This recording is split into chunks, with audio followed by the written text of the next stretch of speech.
Alright everybody, so this is kind of a small update video that I'm doing on my car. My 2005 WRX that I did the review on like a year ago. And I kind of wanted to give you guys a little walk around on my car first. The car's not exactly perfect. You know, it's a daily driver, so you can't expect much from a daily driver to be, you know, show quality, pristine. But I think I've done a pretty good job of trying to maintain it, make it look to the best of my abilities, the best that I possibly can. So to give you an idea, everybody's been asking me, well, what's under the hood? What do you have done to it? Well, this video, I'm going to kind of walk through and show you what I have done to it. As you can see, there's the engine bay, but I'm going to walk through that in a little bit, because there's a lot to go through in that. Okay, so the outside of the car, obviously I have the STi front spats with the V-limited front lip on the car. I kind of plasti-dipped the front bumper, which I know it kind of gives it that Evo look, but when you see it in the rear view mirror, it looks pretty mean. Wheels that are on it, set of Rota Sub-Zeros. This one's missing its center cap. It fell off a couple of days ago. And the brakes that are on it, we got cross-drilled rotors and performance ceramic brake pads all the way around. As you can see here on the back as well. Tires aren't exactly the most high performance tires. They're just a set of Continental Conti Sport. Oh, that's pretty nasty. So they're not the most high performance tire that you could possibly get. I did swap the taillights out for 06, 07 tails on the car. The rear spoiler on the back was changed out. I did have an STi wing in my last video. I went with the S202 wing because I've wanted one for a long time. Finally decided to go ahead and get myself one, and I absolutely love it. It is adjustable. So you do have the ability to change the pitch on it. It's only 2 different pitch angles that you can get, but it does a pretty good job. I have the roof diffuser on there. It kind of faded, so I just plasti-dipped that gunmetal gray. So kind of basic. Here's my exhaust, which is a Japan import tuning eBay 3-inch exhaust underneath the car. I've had it on there for about 5 years now, and it's been absolutely perfect for me. It sounds great. I have no complaints on it whatsoever. So just to give you an idea, underneath the back, I can't really crawl under there unless I jack the car up, but it does have Cartboy rear subframe bolts underneath the back, and the sway bar does have polyurethane bushings to mount the sway bar on it. So little things that I've done to the car. Alright, coming around to this side, basically the same thing as the opposite side, cross-drilled rotors, all that good stuff. We'll go to the interior on the car.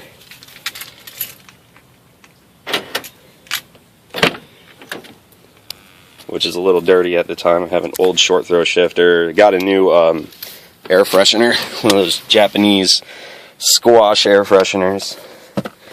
Okay, in here we have a Perrin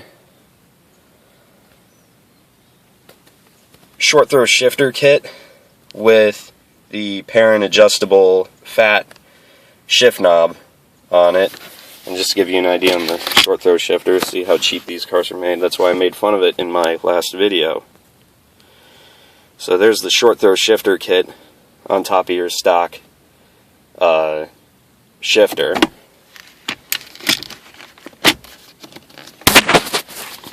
Alright. Radio in here, as I'm getting attacked by a bee. Radio in here is a JVC KWXR 810. Built-in Bluetooth, all that kind of stuff. So, well, Bluetooth mic is actually up there. Greddy full auto turbo timer. So, works alright. It kind of cuts in and out, so I might have a defect on it, but, you know, of course I got my iPod running in here. Got my Pro Sport boost gauge. The car's a little dirty at the time, so don't mind the dust and whatnot. I mean, there's really nothing I can do here in Florida. There's just sand and stuff always blowing around all over the place. So really not much done in here. The speakers have all been replaced, aftermarket speakers, although you can't really tell with the door panels on. They're all Fly audio components. Alright, now we come around to the engine bay, which, by the way, forgot suspension on the car is... I don't know if you're going to be able to see it. Bam! Those are actually JDM STi pink Spec C springs that were imported from Japan. They were for the 03-04 STi Spec C in Japan. Got them over here. Threw them on here. So I do have a little bit of wheel gap on it, but it rides nice and the spring rates are great. Okay, now we go to the engine bay. As you can see, a lot of work done to the engine bay. Getting attacked by that same bee. He's not going away.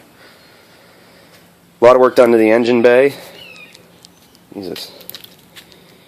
We have a front strut bar on it. That's actually one of the first modifications that I did. A lot of eBay parts on here. Man, this bee is not leaving me alone.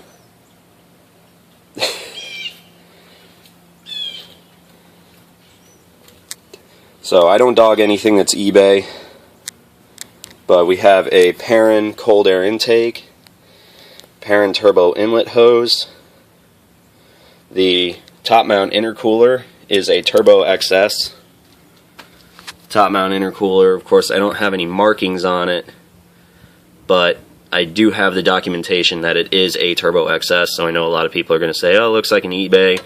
Well, TurboXS does copy a lot of eBay stuff, so it is a TurboXS. We got a Cusco turbo heat shield on there. I do have pretty much everything wrapped. 3-inch catless downpipe, heat wrapped. The turbocharger exhaust housing is heat wrapped. As you can see, I have a Grimmspeed Wastegate bracket right there.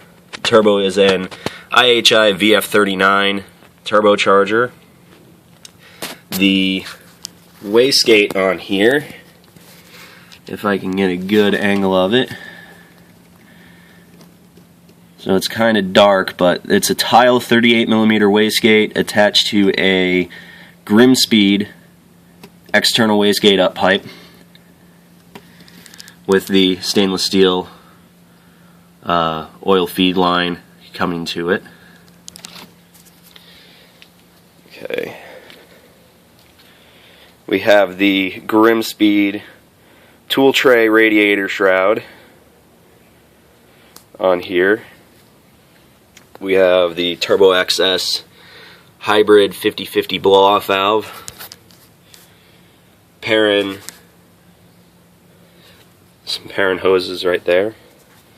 Obviously, you see that's a brand new piece that I put on my car. The Perrin alternator belt cover. I really like that piece. We have the Perrin Performance Lightweight Crank Pulley. As you can see down here, we have stainless steel headers underneath here, all heat wrapped. And over here, another brand new piece that I just got for the car, Perrin master cylinder brace to hold that master cylinder brace in place. And a lot of people have asked about this, okay? And I want people to look at this because this is the same piece you get from AEM, from Cobb Tuning, and from essentially Grimmspeed. But this is made by Mac. Actually, Grimmspeed's I think has changed, and Perrin's I know has changed. But the one that Cobb Tuning was selling and the AEM True Boost system uses this same 3-port boost control solenoid. It's made by Mac. if you wire it in yourself, which I have, this thing costs you only like 30 bucks on eBay versus spending $100-something on a fancy one with a name brand on it.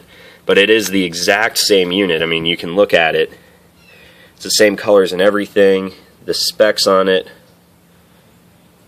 are exactly the same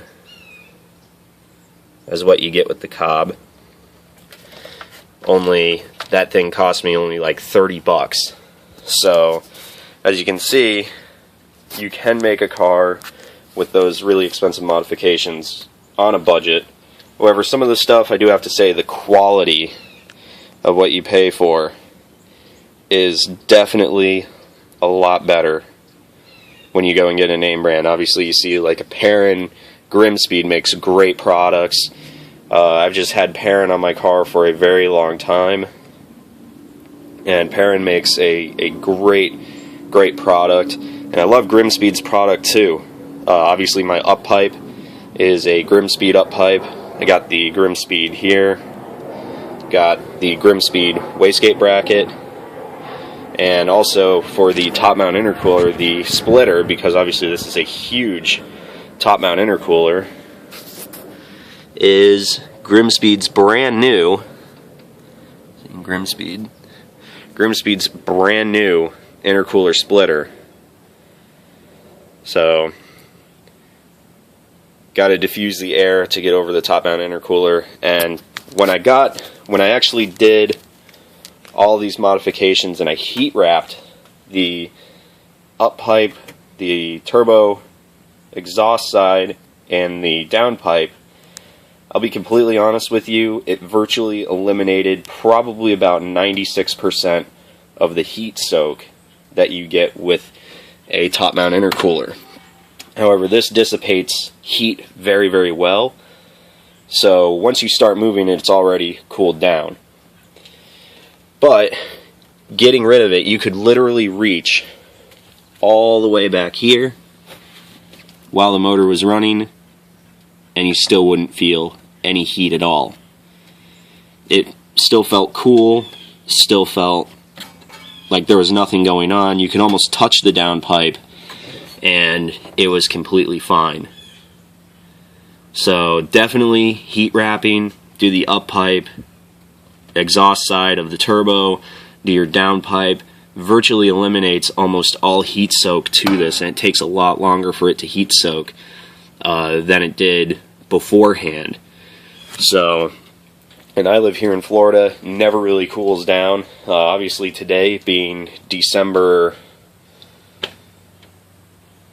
10th, and it's still 80 degrees outside. I mean, I'm wearing shorts. So, just to give you an idea of what we have done to the car is really what I was trying to accomplish here. And also underneath the front, by the way, for the suspension and chassis bracing, you can't really see it way down there on the ground, but you can kind of see it. I do have a front lower H brace on the car. I think that was probably the best mod to do. It was the most noticeable that you could do on the chassis of the car, I think. And let me open the trunk up here.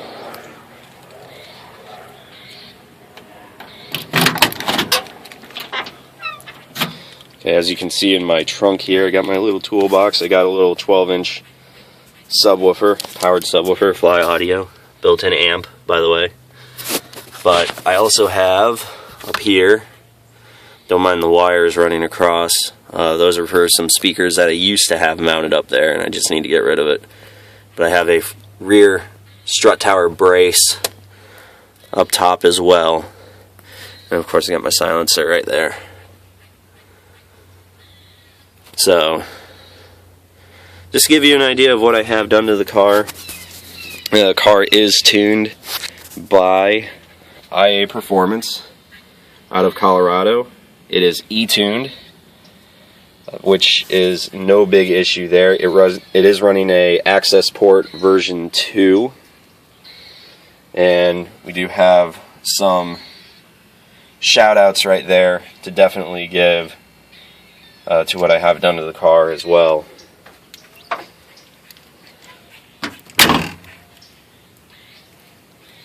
So, to give you an idea of what I have done to the car, hopefully I'll do another drive here soon.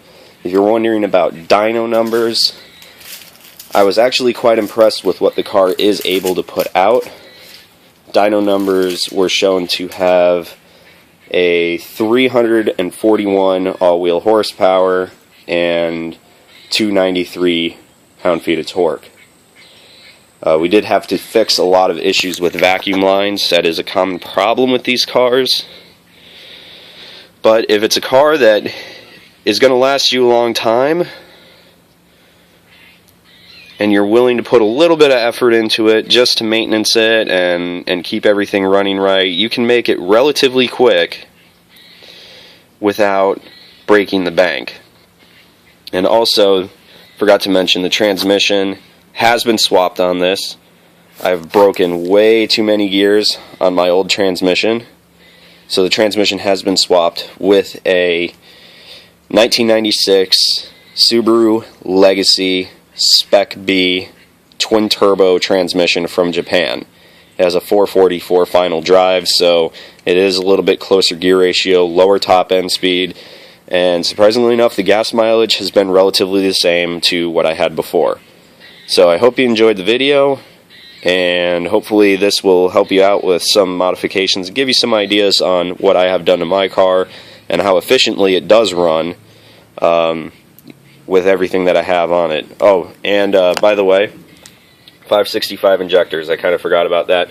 JDM Pink 565 injectors, Walbro 255 fuel pump, just in case that question comes up of what injector size I'm running. And that's about it. So, hope you enjoyed.